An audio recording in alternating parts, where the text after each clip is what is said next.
Today we're going to be covering why I use both Davinci Resolve and Premiere in order to edit shorts. I am team Davinci Resolve, but you know, there are things that Premiere is better at, and so I use it. Today we're going to be covering what those reasons are, as well as a few tips to edit much faster when you're creating shorts. So let's go ahead and get started. First of all, you're going to make sure you have the right project settings. They added a vertical resolution button, so it's much easier to switch between vertical and horizontal nowadays. And as you can see, it's ready for vertical format. Next step I do is open up the transform settings here, and I drag this anchor point right in between his eyes. So you can zoom in to get a better angle, and then I put it right in between his eyes. This is why I do the anchor point. So when you zoom in, look at this, it's zooming in right in between his eyes. Now when we position him, it's perfectly aligned. All right, so I watched it through. You guys didn't have to watch it, but so first thing is watch it through. You're gonna look for a few things, really just anything that has to do with any of those words, right? I watched it through and I heard quite a bit of those, so we're gonna go ahead and cut them out. All right, so I cut it down significantly, and at the end of the day, we ended up with about 17 seconds worth of footage. Next thing is just watch it one more time. My favorite part about... Oh, look, I totally missed that one in the beginning. So I watched it through, and I think that's ready to go. It's a very simple one, but this is why it's important. Hello. This is Sushi. He is my cat. He is my friend. He's gonna hang out for the rest of the video. So this is why it's important that you change your anchor point. I like to zoom in for emphasis, and that's very common. I really want to put emphasis on this very last sentence. Look at this. When you zoom in, it's a perfect zoom in right in between his eyes. You don't have to worry about readjusting. It zooms in exactly where you need it to zoom in at. So that's the number one reason that I do the anchor point in the beginning, just to make things much easier. Next, we're gonna go into color grading. So a lot of people like to color grade in the beginning because that makes things much funner in the beginning. But then I feel like at the end, you're kind of just working and really have nothing to look forward for, right? So I like to do things separately. The only problem is after you've made all these cuts, it's a mess. It sucks, right? But there is one extra trick that you can do. What you can do is right click on a clip, and then you go to use remote grades. And now nothing changed, right?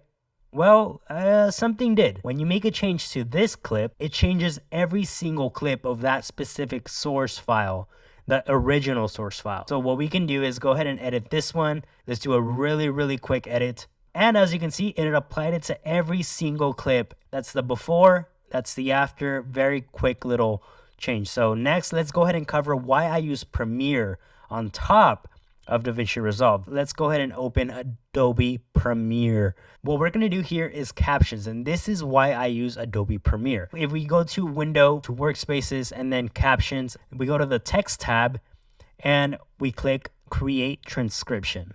Click transcribe, and it automatically does it. Look at this. The best part is that you could actually create captions directly from this. You create captions. You won't have to really change any of this. I did create a own style, and I'll show you that in a different video. I'm gonna do about 20 here, and let's do 2 seconds, which works best for shorts. Double here is fine. Create captions, and check this out. Absolute magic. So we click. My favorite part about challenging each other and wanting to be number one. Good, right? Not perfect though. Nope, buddy. Nope. I don't know if you guys noticed, but for some reason it thought LOAs was elbows. There it is. To the elbows. That is not it. So it's not perfect, guys. It's always going to make mistakes. It's AI. All you have to do is go to that specific caption. You click here, and it's going to highlight it over here. You click elbows, and you edit it. So LOAs. Perfect. All right, let's watch it one more time. My favorite part about... Perfect. That's it. You go ahead and export from there, and you are ready to post your reel. Obviously, this was a very simple example. You can do a lot more editing. You can do a lot more things that are trending. But yeah, this is why I use both Davinci Resolve and Premiere. Just overall, Davinci Resolve is much better in my opinion. The color grading is amazing. The node styles in the color. Anyways, if you guys like this video, make sure to like, comment, whatever, subscribe. If you dislike it, but I'm sure you wouldn't be here anymore if you dislike. If you have any more suggestions on videos that you want to learn about, I should say subject you want me to make a specific video for, leave a comment down below and I will make a video just for you, John, just for you. But yeah, I'll make a video just for you guys. If you have a specific question, I'm happy to do really anything for content. I'm kind of desperate right now. I don't know what to do. I'm just kind of making. But yeah, let me know if you have any questions or anything specific that you want to learn about here in DaVinci Resolve or Premiere. I'm happy to make a video for you guys. And you guys have a great day. Peace. Say bye, Sushi. Bye, everyone. Can you clap?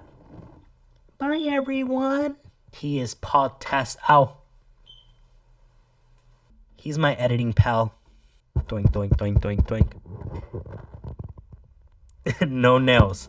Soft paws. All right, my other cat is getting surgery, so I gotta take this